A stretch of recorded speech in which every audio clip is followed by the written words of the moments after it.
Avoir la parole. Être vu. Être apprécié. Être connu. Avoir un rêve et se battre pour lui. Tout faire pour y prétendre. Peut-être même l'atteindre. Avoir la force de croire en soi.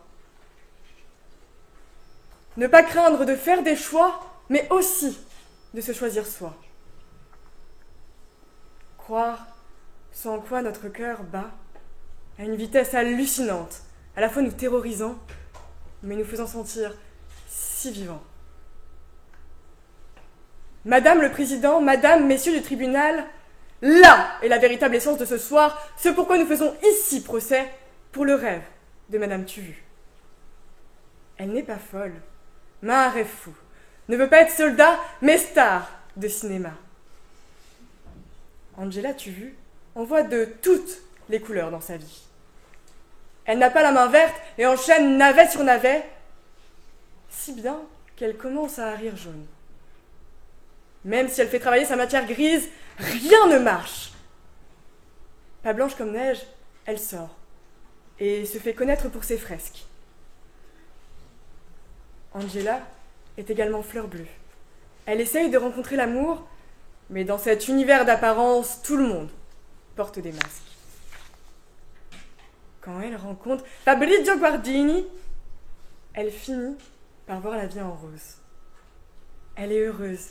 Il lui dit qu'il lui offrira des perles de pluie venues de pays où il ne pleut pas. Dans leur monde, l'amour est loi. Mais après l'excitation des premiers temps, le réalisme revient. L'histoire prend fin.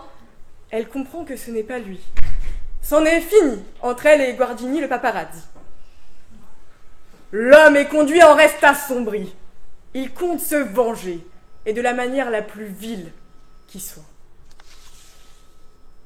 Lorsqu'elle est invitée au César, Angela Tuvu pense toucher des doigts son rêve. Elle prépare sa toge, pierres précieuses, bijoux, essayages, régime drastique. Elle donne tout pour cet événement qu'elle espère être un grand moment. Oui, elle n'a pas pris l'avion, mais sent que sa carrière va décoller. À cette soirée, elle sait qu'elle va se faire de nombreux contacts. Son rêve n'a jamais été si proche. Après cette journée éprouvante, après avoir été tout ce que la société avait demandé, elle s'est près du buffet empiffrée. Madame le Président, Madame, Messieurs du tribunal, quoi de plus normal que la faim? Après avoir passé des heures debout à se sociabiliser. N'avez-vous donc jamais participé à une conférence où, ne connaissant personne, vous attendiez le buffet pour enfin parler avec les intéressés? Mais Monsieur Guardini voit ici sa chance de vengeance. Tel un prédateur caché, il voit sa chance de frapper là où ça lui fera le plus mal, là où elle souffrira. Ce soir, elle est sa proie. Son appareil photo est son arme. Elle est prise au piège. Elle a vu son sourire narquois lorsqu'il appuie sur la gâchette. Il shoot. Et c'est déjà trop tard. Les 12 coups ont sonné. Mais cessons de départager l'homme de l'artiste. Il y a eu ici volonté d'humilier. Journaux, Internet, télévision, réseaux sociaux. Elle est partout. Ce n'est pas ce que la Starac voulait. Elle voulait que son incroyable talent soit connu de manière différente. Elle, ce qu'elle voulait, c'était danser avec les stars. Or, Gala Closer Oops ne demande qu'à en rire. Ça n'a pas pris plus de 60 minutes pour faire le tour. Elle avait faim, et ce n'est plus un secret story.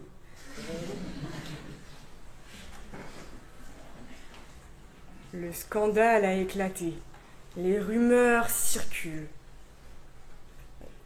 La presse parle même de troubles alimentaires. Elle a perdu ses contacts, tout ce qu'elle s'était évertuée à construire, et craint la fin de sa carrière. face à une telle atteinte, de la part de son ex-conjoint qui plus est, elle décide d'engager un procès pour obtenir réparation. Madame le Président, Madame, Messieurs du tribunal, elle est totalement en son droit. En effet, l'article 8 de la Convention européenne des droits de l'homme garantit à toute personne le respect de sa vie privée. Cela est conforté dans notre droit par l'article 9 du Code civil. Du droit au respect de la vie privée découle le droit à l'image. Ce dernier est autonome et constitue une source de préjudice distinct. C'est la jurisprudence qui a défini son régime. Le droit à l'image est le fait que la personne doit pouvoir s'opposer à sa diffusion ainsi qu'à son commerce. La protection de ce droit demande que la personne soit nécessairement identifiable. Il n'y a aucun doute ici que Madame Tuvu l'était. Internet, télévision, journaux ont payé et utilisé cette image justement car il était clair que c'était elle. C'est un fait. Que dis-je? C'est indéniable! De plus, l'image a été utilisée par M. Guarnilly dans un sens volontairement dévalorisant. L'arrêt rendu le 16 juillet 1998 par la Cour de cassation en sa deuxième chambre pose que dans ce cas-là, il est justifié que soient prises des mesures propres à faire cesser l'atteinte portée aux droits de la personne. En ce sens, l'article 1240 du Code civil prévoit qu'un dommage causé entraîne réparation. Justement, cette photographie utilisée à Montfélissian lui fait risquer la perte de tous ses contacts et possiblement la fin de sa carrière. La jeune femme en est également ébranlée. Elle est moquée, méprisée, raillée. Sa dignité a été attaquée. L'article 16 du Code civil consacre la primauté de la personne et prohibe toute atteinte à la dignité. En l'occurrence, et à ce que l'on sache, Guardini n'était pas photographe officiel de la soirée. C'est bien le propre des paparazzis de s'infiltrer. Je tiens à rappeler que rien dans cette photo ne revêt un caractère d'actualité ni illustre une information. Rien n'est ici légitime. La seule motivation était de dégrader Madame. Ne nous méprenons pas sur le véritable dessein, enfin photo, de monsieur. Il voulait la punir de l'avoir quittée, il voulait la châtier, il voulait la briser. Si nous ne le condamnons pas ce soir, nous ne consacrons pas la liberté d'expression, mais la vengeance de Guardini. C'est pourquoi, Madame le Président, Madame, Messieurs du tribunal, je demande à titre principal 25 000 € pour atteinte au respect du droit à l'image par une violation manifeste de la vie privée. Sur le fondement de l'article 1240, je demande des dommages et intérêts en raison du préjudice subi par Madame Tuvu à la hauteur de 10 000 €. À titre accessoire, je demande enfin le versement de 1 000 € sur le fondement de l'article 700 du Code de procédure civile pour les dépens.